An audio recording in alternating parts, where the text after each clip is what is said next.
बिस्मिल्लाहिर्रहमानिर्रहीम।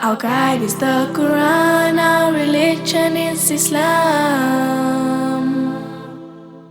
5 noble pillars upholding what is virtuous. To make the testimony is the base of the faith, and the fast and the prayer, the pilgrimage and charity. Assalamualaikum students, hope so you all will be fine. I am the teacher of your subject maths. आज हमने class 6 की exercise 8.2 करनी है और जो आपके book पे page number 91 mention है, ठीक है। अब क्वेश्चन नंबर 1 क्या है? क्वेश्चन नंबर 1 की स्टेटमेंट है right each of the following word expression into algebraic expression. अब क्या कह रहे हैं? अब हमें कह रहे हैं कि आपने वर्ड एक्सप्रेशन को चेंज करके लिखना है किसमें? अलजेब्राइक एक्सप्रेशन में। तो हमें पता होना चाहिए कि वर्ड एक्सप्रेशंस क्या होते हैं और अलजेब्राइक एक्सप्रेशंस क्या होते हैं। पहले मैं आपको बता देती हूँ अलजेब्राइक एक्सप्रेशन क्या होते हैं। अलजेब्राइक एक्सप्रेशन एक ऐसी एक्सप्रेशन होती है जिसमें हम कांस्टेंट और वेरिएबल और बोथ कांस्टेंट और variable connected by operational sign are called algebraic expression. यानी हम कांस्टेंट, कोई भी कांस्टेंट या कोई वेरिएबल x, ठीक है, यहाँ कांस्टेंट रिप्रेजेंट कर रहा है 5 को और यहाँ पे जो x है वो रिप्रेजेंट कर रहा है वेरिएबल को। हम कांस्टेंट और वेरिएबल का एक ऐसा कनेक्शन लेते हैं जिसको कनेक्ट कर देते हैं हम किसी ऑपरेशनल साइन से, और यहाँ जो हम ऑपरेशनल साइन यूज़ कर रहे हैं वो है प्लस, ठीक है। तो इनको कनेक्ट कर दिया। अब ये जो फॉर्म है ये है अलजेब्राइक एक्सप्रेशन।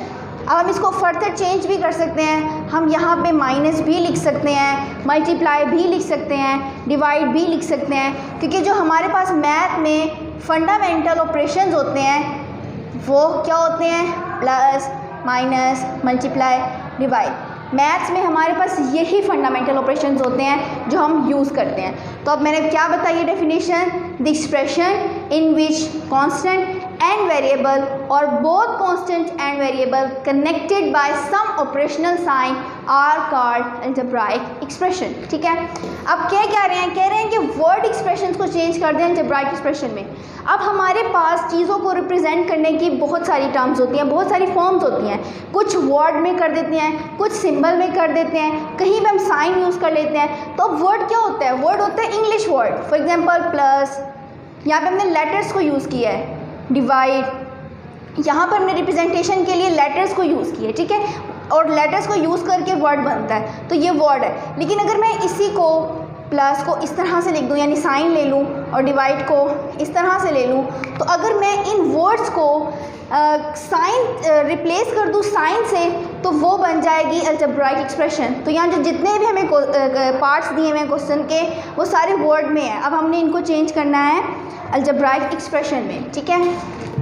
हम पार्ट नंबर 1 करते हैं। पार्ट नंबर 1 पे लिखा हुआ है, पार्ट 1 है x प्लस वाई। अब यहाँ पे जो वर्ड यूज़ हो रहा है वो यूज़ हो रहा है प्लस। अब हम इसको साइन में चेंज कर देंगे, ठीक है, अलजेब्राइक एक्सप्रेशन बनाने के लिए। x प्लस वाई, हमने सिंपल क्या किया? हमने सिंपल वर्ड को चेंज कर दिया साइन से, और वो जो फॉर्म थी वो बन गई अलजेब्राइक एक्सप्रेशन। पार्ट 2 क्या है? पार्ट 2 है a माइनस बी। अब इसमें वर्ड क्या यूज़ हो रहा है? इसमें वर्ड यूज़ हो रहा है माइनस। अब इसको हम चेंज कर देंगे अलजेब्राइक एक्सप्रेशन में a माइनस बी। अब थर्ड पार्ट में हमारे पास क्या वर्ड यूज़ हो रहा है? Multiplied by. वर्ड यूज़ हो रहा है मल्टीप्लाइड बाय। अब इसको अलजेब्राइक एक्सप्रेशन में कैसे चेंज करेंगे? m मल्टीप्लाइड बाय को साइन से रिप्लेस कर देंगे, मल्टीप्लाई एंड देन n, और इन दोनों को मल्टीप्लाई करके लिख देंगे। क्या आएगा? m n। अब यहाँ पे फोर्थ पार्ट हमारे पास है p डिवाइडेड बाय q। तो अब यहाँ पे वर्ड क्या यूज़ हो रहा है? वर्ड यूज़ हो रहा है डिवाइडेड बाय। ठीक है, अब हम इसको अलजेब्राइक एक्सप्रेशन में चेंज करने के लिए साइन से रिप्लेस कर देंगे, p divided by q, that is p divided by q। क्योंकि हम डिवाइड को फ्रैक्शन फॉर्म में लिख सकते हैं, इसलिए मैंने इसको फर्दर लिख दिया है। अब पार्ट 5 क्या है? पार्ट 5 है the sum of 3x and 2y। वो कह रहे हैं 3x एंड 2y का सम लेना है, ये वर्ड एक्सप्रेशन है। अब यहाँ वर्ड यूज़ हो रहा है सम। सम का मतलब होता है एडिशन, ऐड करना, यानी ऐड का दूसरा नाम है सम। तो अब हम यहाँ करेंगे 3x 2y, क्या करना है उनका? सम करना है। यहाँ पे हम उनका एडिशन का साइन लगा देंगे। इसी तरह ये वर्ड एक्सप्रेशन चेंज हो गई अलजेब्राइक एक्सप्रेशन में। अब क्या लिखा हुआ है नेक्स्ट पार्ट में, 6 पार्ट में, the difference of 5a and 4b। अब यहाँ पे वर्ड क्या यूज़ हो रहा है? वर्ड यूज़ हो रहा है डिफरेंस। अब डिफरेंस का क्या मतलब होता है? डिफरेंस का मतलब होता है सब्ट्रैक्ट करना, एलिमिनेट कर देना। तो डिफरेंस यहाँ दूसरा, यानी माइनस का जो दूसरा नाम है या सब्ट्रैक्ट का जो दूसरा नाम है वो है डिफरेंस। डिफरेंस लेना है हमने 5a एंड 4b का। 5a एंड 4b हम एज इट इज़ लिख देंगे। अब हमने क्या करना है? डिफरेंस, तो यहाँ साइन लगा देंगे डिफरेंस का। तो ये वर्ड एक्सप्रेशन चेंज हो गई अलजेब्राइक एक्सप्रेशन में। अब फर्दर पार्ट करते हैं। अब नेक्स्ट पार्ट जो हमने करना है उसमें क्या वर्ड एक्सप्रेशन है? The product of x and y। अब यहाँ जो वर्ड यूज़ हो रहा है वो यूज़ हो रहा है प्रोडक्ट। अब प्रोडक्ट का क्या मतलब होता है? प्रोडक्ट का मतलब मल्टीप्लाई करना होता है। ठीक है, मल्टीप्लाई का अदर नेम है प्रोडक्ट। यहाँ जो है ना वर्ड्स की वेरिएशन की जा रही है, वर्ड को किसी न किसी तरह चेंज किया जा रहा है ताकि आपको मेन कॉन्सेप्ट समझ आए। तो यहाँ पे मल्टीप्लाई की जगह प्रोडक्ट यूज़ हो गया, तो इसका कोई मतलब नहीं है कि घबरा जाएँ, सिर्फ प्रोडक्ट ही करना है, मल्टीप्लाई ही करना है। तो यहाँ वर्ड यूज़ हो रहा है x एंड y, इनका क्या करना है? प्रोडक्ट करना है। तो यहाँ हम प्रोडक्ट का साइन लगा देंगे, यानी मल्टीप्लाई का साइन लगा देंगे। अब ये देखिए वर्ड एक्सप्रेशन थी, ये अलजेब्राइक फॉर्म में चेंज हो गई है। अब ये जो 2 स्टेटमेंट है ये थोड़ी सी डिफरेंट है और लेंथी है, यहाँ से पता चलेगा कि आपको कितना समझ आया है। अब क्वेश्चन आपकी स्टेटमेंट क्या है? The sum of p and q divided by r। 2 parts हैं इसके, the sum of p and q, यहाँ वर्ड यूज़ हो रहा है sum, divided by r, word use हो रहा है r, डिवाइड। तो यहाँ 2 वर्ड यूज़ हो रहे हैं सम और डिवाइड। कब किस तरह करना है? पहले हम पहले पार्ट को सोल्व करेंगे। पहले पार्ट में कह रहे हैं the sum of p and q, p and q का सम, सम मतलब ऐड करना। नेक्स्ट क्या कह रहे हैं? डिवाइडेड बाय r, डिवाइडेड की जगह हम लिख देंगे डिवाइड का साइन एंड देन r। अब मैंने आपको बताया था कि जहाँ पे डिवाइड का साइन हो हम उसको फ्रैक्शन फॉर्म में लिख सकते हैं। देखिए इसकी फ्रैक्शन फॉर्म आ गई p + q divided by r। अब नेक्स्ट स्टेटमेंट बहुत ही इंटरेस्टिंग है, हाफ ऑफ l। हाफ का क्या मतलब होता है? हाफ की न्यूमेरिकल वैल्यू होती है, याद कर लें आप, 1/2। ठीक है, 1/2 क्या कहते, इसको हम क्या कहते हैं? हाफ बोलते हैं। अब कह रहे हैं हाफ ऑफ l, l का हाफ है, मल्टीप्लाई बाय, मल्टीप्लाई हो रहा है difference of n and m से। डिफरेंस मीन माइनस या सब्ट्रैक्ट। अब यहाँ वर्ड क्या यूज़ हो रहे हैं? वर्ड यूज़ हो रहे हैं मल्टीप्लाई एंड डिफरेंस। अब इस स्टेटमेंट को हम किस तरह बनाएंगे? जिस तरह उन्होंने कहा है हम उस तरह उसको अलजेब्राइक एक्सप्रेशन में चेंज करेंगे। Half of l, half of l means half multiply हो रहा है l से, मल्टीप्लाइड बाय, या मल्टीप्लाई का साइन आ जाएगा, by the difference of n and m का डिफरेंस। ठीक है, अब इसको हम मज़ीद किस तरह लिखेंगे? जब 1 l से मल्टीप्लाई होगा तो l/2 आ जाएगा, ये एग्जैक्ट स्टेटमेंट बन जाएगी हाफ ऑफ l की। ये हाफ ऑफ l हो गया। मल्टीप्लाई को हम आपको पता है सेपरेट करके कनेक्ट कर देते हैं, 2 इक्वेशंस को कंबाइन करते हैं तो वो मल्टीप्लाई का साइन हम स्किप कर देते हैं। तो अब क्या स्टेटमेंट बनी? Half of l multiplied difference of n - m, ये स्टेटमेंट थी। अब हम इसका क्वेश्चन नंबर 2 करते हैं। अब क्वेश्चन नंबर 2 हमारा है right the coefficient, base and exponent of each of the following. यानी जितने हमें पार्ट्स दिए हुए हैं इन पार्ट्स में से हमने कोफिशिएंट, बेस और एक्सपोनेंट को सेपरेट करना है। लेकिन इससे पहले हमें पता होना चाहिए कि कोफिशिएंट क्या है, बेस क्या है और एक्सपोनेंट क्या है। वैसे तो इसकी डेफिनेशन मैं आपको ऑलरेडी करवा चुकी हूँ, लेकिन मैं एक ब्रीफ एग्जांपल से आपको ये सब समझा देती हूँ।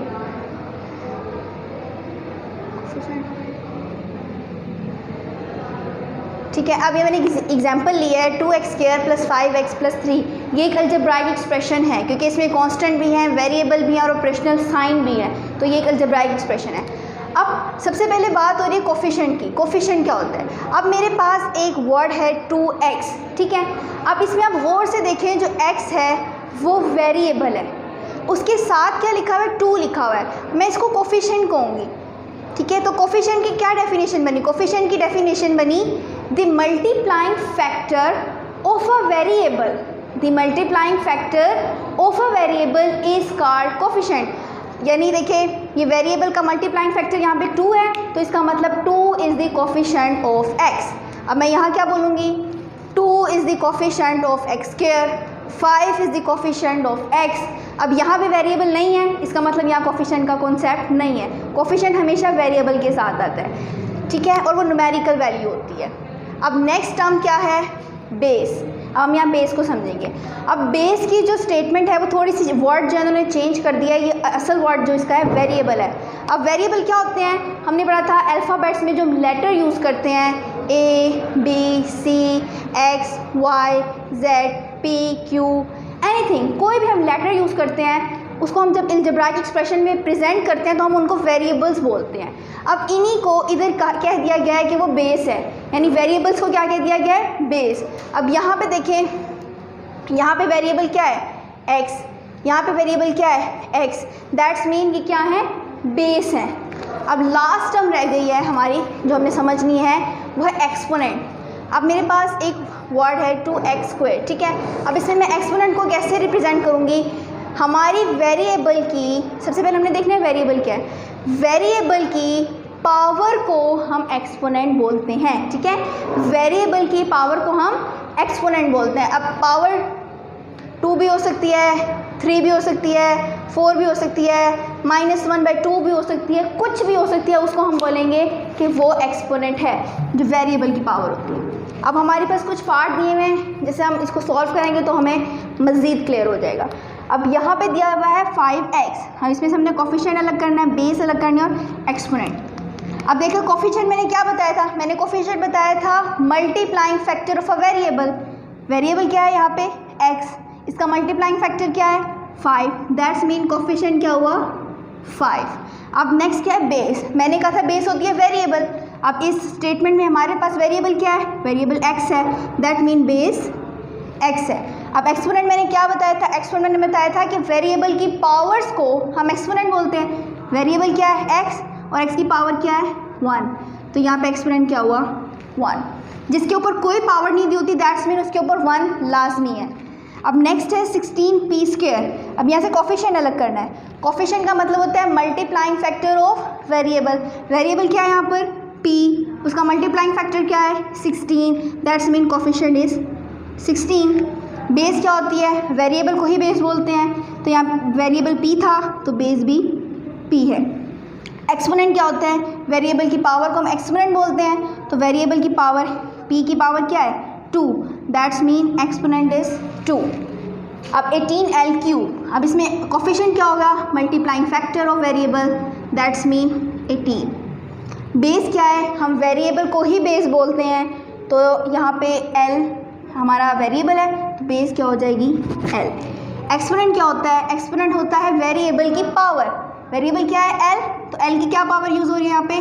3। That's mean exponent is 3। अब -6k5, ठीक है। अब यहाँ कोफिशिएंट क्या है? Multiplying factor of variable. तो मल्टीप्लाइंग फैक्टर पॉजिटिव भी हो सकता है और नेगेटिव भी हो सकता है। अब यहाँ पे -6 यूज़ हो रहा है, तो इसका मतलब हम यहाँ माइनस के साइन को भी इन्वॉल्व करेंगे, तो यहाँ कोफिशिएंट क्या हो जाएगा? -6, ठीक है। और बेस क्या है? बेस वेरिएबल होता है, यहाँ पे वेरिएबल क्या यूज़ हो रहा है? k, तो ये बेस हो गई। और एक्सपोनेंट क्या होता है? एक्सपोनेंट होता है वेरिएबल की पावर, k की पावर 5, ठीक है। अब नेक्स्ट कोफिशिएंट। अब देखिए कोफिशिएंट में मैंने ये तो नहीं कहा कि सिर्फ होल नंबर ही आएंगे, 1 आएगा, 2 आएगा, 3 आएगा एंड सो ऑन, ये तो नहीं कहा। फ्रैक्शंस भी आ सकती हैं, जैसे यहाँ पे यूज़ हो रही है फ्रैक्शन। तो इसका मतलब हमने सिर्फ ये देखना है कि मल्टीप्लाइंग फैक्टर वेरिएबल का क्या है। Variable q multiplying factor 2/3, variable q और बेस भी हम वेरिएबल को ही बोलते हैं, तो बेस यहाँ पे क्यू। एक्सपोनेंट क्या होती है? वेरिएबल की पावर, और वेरिएबल की पावर नेगेटिव पॉजिटिव कुछ भी हो सकती है, और यहाँ पे जो यूज़ हो रही है -1। Next part and last part is the coefficient. इसमें हमने क्या बताना है? Multiplying factor, that is 1/3। Base variable को बोलते हैं, और वेरिएबल हमारा यहाँ y है, तो y। एक्सपोनेंट वेरिएबल की पावर -2। That's it. ये हमारे सारे पार्ट हो गए हैं, और ये जो आपको पार्ट समझाए ही इसीलिए गए हैं कि आपके जहन में कोफिशिएंट, बेस और एक्सपोनेंट का जो कॉन्सेप्ट है वो क्लियर हो। ये बेसिक स्टेप में आप स्टेप बाय स्टेप चलेंगे तो आपके लिए अलजेब्रा बहुत ज़्यादा इजी हो जाएगी। तो आपने सिर्फ बेसिक चीज़ों को समझना है और उसकी प्रैक्टिस करनी है। तो ये मैंने आपको एक्सरसाइज करवा दिया है, अब आपने इसकी प्रैक्टिस करनी है। और ये टिल दैट टाइम, अल्लाह हाफिज़, स्टे होम, स्टे सेफ।